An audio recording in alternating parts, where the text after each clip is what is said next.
Emma. Today I'm going to talk about the history of NIDA theory, equivalence and equivalent effect. Basically, the theory is influenced by two people. One is Jacobson, the other is Chomsky. Jacobson put forward equivalence in meaning in 1959. He talks about the ability and the possibility of equivalence in translation.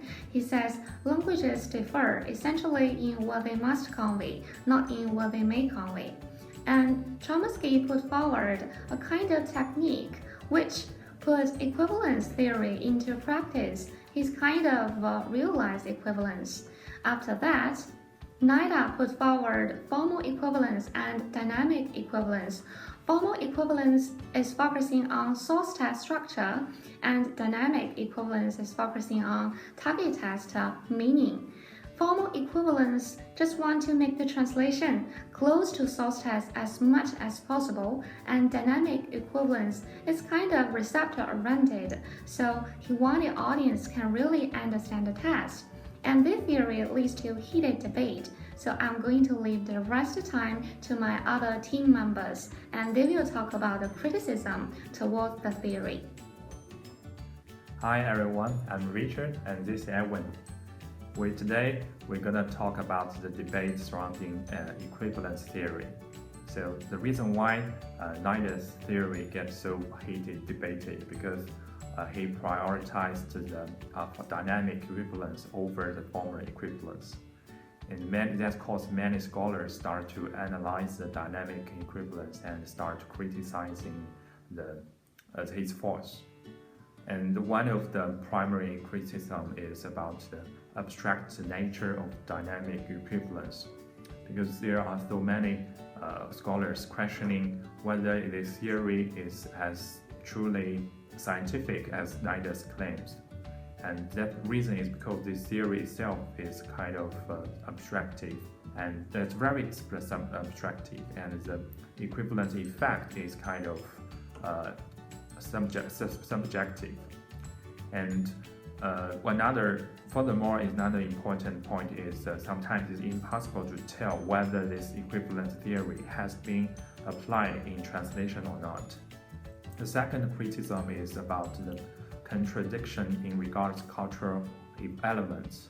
NIDA's theory favors to fit the receptors, languages, and culture as a whole, but that means some certain adjustments have to be done, like replace the source cultural elements with target cultural elements, and that may cause culture meaning losing some cultural meaning of the source text.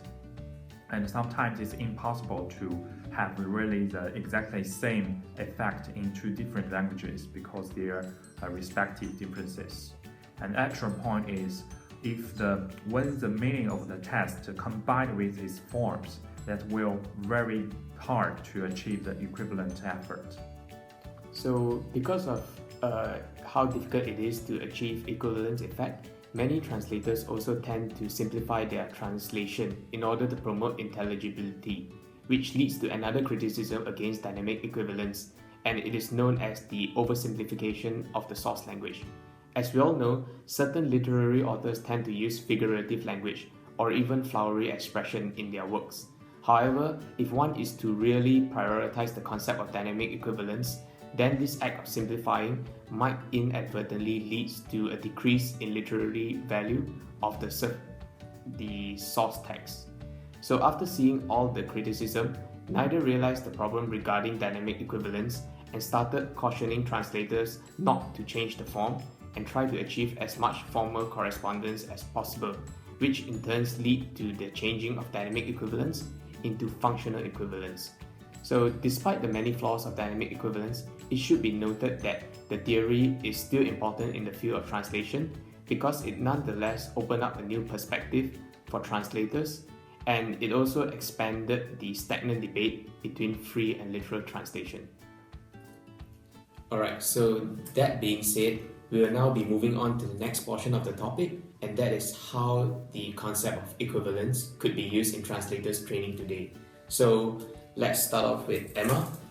So do you have any personal experience that you would like to share with us? Oh, yes. I used to translate some academic articles for my husband, like civil engineering is about the scientific research. So I've used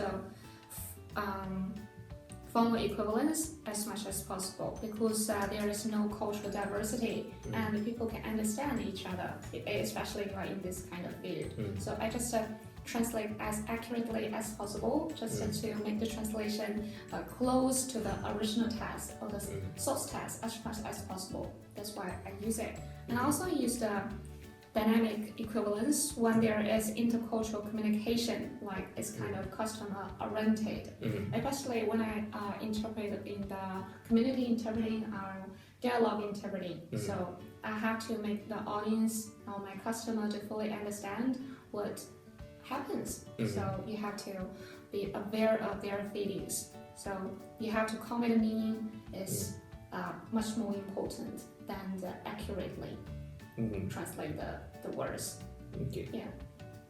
Okay, so thank you, Emma. And Richard, so do you have anything else that you want to add? Yes. And I have, for the former equivalence, I share some similar feeling because when I translate some working towards a company and when I need to translate something like the regulation or political papers or management papers, these things is a highly format text. So you normally just follow forms and meaning and just doing the translation. It's more like it's more formal equivalence. That would make sense because the people, the writers and the readers, they both know about the context. So we just translate the words will be fine. But if it's the style of the kind of text is more communicative purpose or reader targeted text, you need to consider about the dynamic equivalence.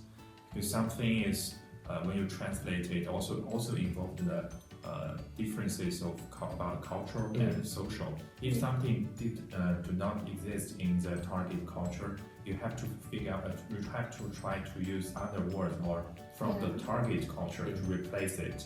So the cultural elements. You have to find another way. Yes, you have to find a way to make sense.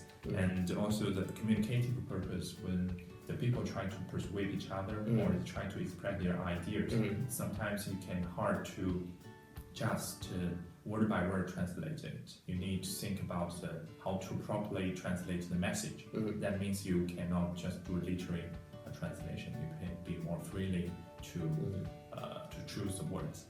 And as for example, like the marketing materials, a lot of commercial companies, they need to promote their products and they have to design the material very carefully. Because, for example, the American commercial and also the Australian advertisement is quite different because this content is quite closely related with the local people's life and culture. If you just directly copy the ideas to another culture, that won't make sense because for the Chinese people it's very hard to understand what happened in Australia or in America. You have to figure out the Chinese element to replace it. So that's my point about this formal equivalence and dynamic equivalence. Okay, so thank you, Richard, for sharing with us.